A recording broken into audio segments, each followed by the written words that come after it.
29% DA পুরোটাই মিটিয়ে দেব। পশ্চিমবঙ্গের রাজ্য সরকারি কর্মচারী এবং পেনশনভোগীদের জন্য বড় খবর দিলেন অর্থমন্ত্রী এবং মুখ্যমন্ত্রী। বাজেট ঘোষণার আগেই ডিএ মেটাতে তৎপর নবান্ন। 2026 বিধানসভা ভোটের আগে ফেব্রুয়ারি মাসে হতে চলেছে রাজ্যের অন্তিম বাজেট, আর তার আগেই বড় খবর এলো রাজ্য সরকারি কর্মচারীদের জন্য। 29% ডিএ পুরোটা মেটাতে তৎপরতা দেখা গিয়েছে নবান্নে।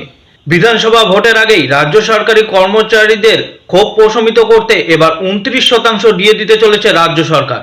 তো রাজ্য সরকারি কর্মচারীদের ডিএ নিয়ে একটি গুরুত্বপূর্ণ আপডেট, সেটি এই ভিডিওতে বিস্তারিত আলোচনা করতে চলেছে। অবশ্যই ভিডিওটি শেষ পর্যন্ত দেখার চেষ্টা করবেন। 2026 ফেব্রুয়ারির প্রথম সপ্তাহে পেশ হবে রাজ্যের অন্তর্বর্তী বাজেট। নজর থাকবে মুখ্যমন্ত্রী মমতার নয়া ঘোষণার দিকে। রাজ্য সরকারের তরফে বাজেট পেশ করতে চলেছেন অর্থ প্রতিমন্ত্রী চন্দ্রিমা ভট্টাচার্য। তবে তৃণমূলের একটি সূত্র জানাচ্ছে 2021 সালের বিধানসভা নির্বাচনের আগের অন্তর্বর্তীকালীন বাজেট পেশ করেছিলেন মুখ্যমন্ত্রী। এবার তেমন সম্ভাবনাও থাকছে বলেই ধরে নিচ্ছে পশ্চিমবঙ্গের বিধানসভার সচিবালয়। বিধানসভা নির্বাচনের আগে ফেব্রুয়ারি মাসের প্রথম সপ্তাহে শুরু হতে চলেছে পশ্চিমবঙ্গের বিধানসভা বাজেট অধিবেশন। বিধানসভার সচিবালয় সূত্রে জানা গিয়েছে 2026 সালের বিধানসভা নির্বাচনের আগে এটি হবে বর্তমান সরকারের শেষ অধিবেশন এবং এই অধিবেশনেই পেশ করা হবে অন্তর্বর্তী বাজেট। রাজ্য সরকারের তরফে বাজেট পেশ করবেন অর্থ প্রতিমন্ত্রী চন্দ্রিমা ভট্টাচার্য।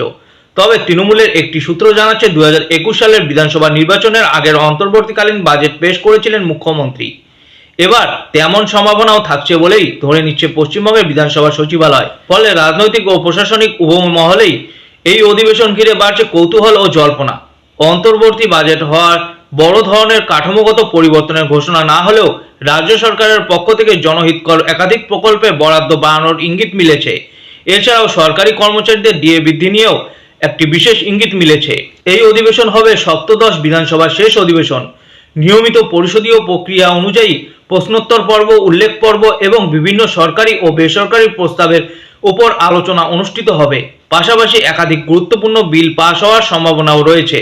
এর মধ্যে ডিএ বিলটিও রয়েছে। সরকারের অন্দরে আলোচনা, প্রশাসনিক কাঠামো ও জনকল্যাণমূলক প্রকল্পের সঙ্গে যুক্ত কিছু সংশোধনী এবং নতুন প্রস্তাব এই অধিবেশনে আইনি স্বীকৃতি পেতে পারে।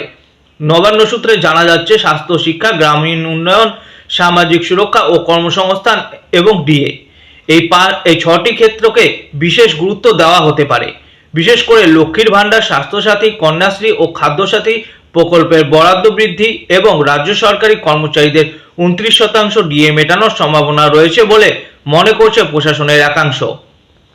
রাজনৈতিক বিশ্লেষকদের মতে নির্বাচনের আগে এই বাজেট কার্যত সরকারের রিপোর্ট কার্ড হিসেবে কাজ করবে। পাশাপাশি পশ্চিমবঙ্গের সরকারি কর্মচারীদের দীর্ঘদিনের বকেয়া মহার্ঘ ভাতার বা ডিএর জল্পনা শেষ নেই। নানা আন্দোলন এবং আইনি লড়াইয়ের মাঝেই এবার রাজ্য সরকারের পক্ষ থেকে একটি ইতিবাচক বার্তা পাওয়া যাচ্ছে। সামনেই 2026 সালের বিধানসভা নির্বাচন, আর এই নির্বাচনকে পাখির চোখ করে রাজ্য সরকার কর্মীদের ক্ষোভ প্রশমে উদ্যোগী হতে পারে বলে মনে করা হচ্ছে। সাম্প্রতিক তথ্য অনুযায়ী রাজ্য প্রশাসন কর্মীদের প্রাপ্য সুযোগ সুবিধা নিয়ে যথেষ্ট সচেতন এবং সহানুভূতিশীল। সাধারণত দেখা যায় যে কোনো বড় নির্বাচনের আগে শাসক দল সরকারি কর্মীদের জন্য কিছু না কিছু উপহার বা ভাতার ঘোষণা করে থাকে। অতীতেও ভোটের আগে কর্মীদের মন জয়ের চেষ্টায় দেখা গেছে। 2026 বিধানসভা ভোট যত এগিয়ে আসছে তত এই সম্ভাবনা আরো জোরালো হচ্ছে। রাজনৈতিক বিশ্লেষকদের মতে সরকারি কর্মচারীরা ভোট ব্যাংকের একটি বড় অংশ এবং সরকারি প্রকল্পগুলি সাধারণ মানুষের কাছে পৌঁছে দেওয়ার ক্ষেত্রে তাদের ভূমিকা অপরিসীম। তাই ভোটের আগে তাদের অসন্তোষ জিইয়ে রাখা সরকারের পক্ষে বুদ্ধিমানের কাজ হবে না। সম্প্রতি তৃণমূল কংগ্রেস প্রভাবিত একটি সরকারি কর্মচারী সংগঠনের সভায় উপস্থিত ছিলেন রাজ্যের মন্ত্রী মানস ভুঁইয়া।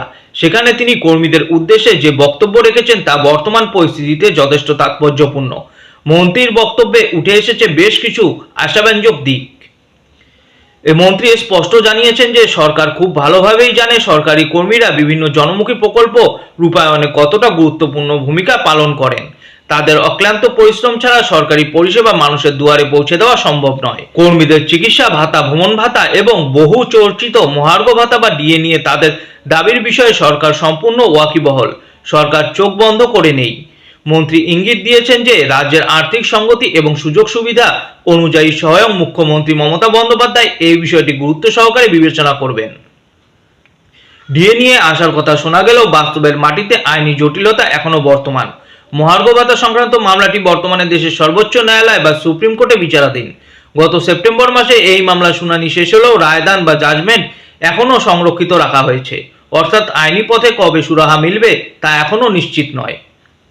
অন্যদিকে একটি অলিখিত প্রথা অনুযায়ী প্রতি বছর জানুয়ারি মাসে রাজ্য সরকারের পক্ষ থেকে ডিএ বৃদ্ধির ঘোষণা করা হয়, কিন্তু চলতি বছরে জানুয়ারি মাস শুরু হয়ে গেলেও এখনো পর্যন্ত নবান্নের পক্ষ থেকে তেমন কোনো বিজ্ঞপ্তি জারি করা হয়নি।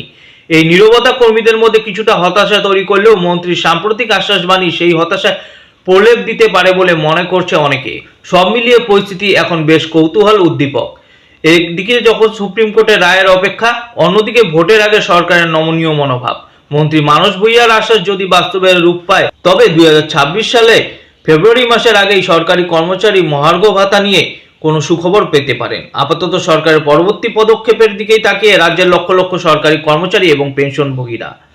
তবে বাজেটে যে রাজ্য সরকারি কর্মচারীদের 29% ডিএ ঘোষণা হবে তা নিয়ে একটি ইতিবাচক ইঙ্গিত এখনই পাওয়া গিয়েছে।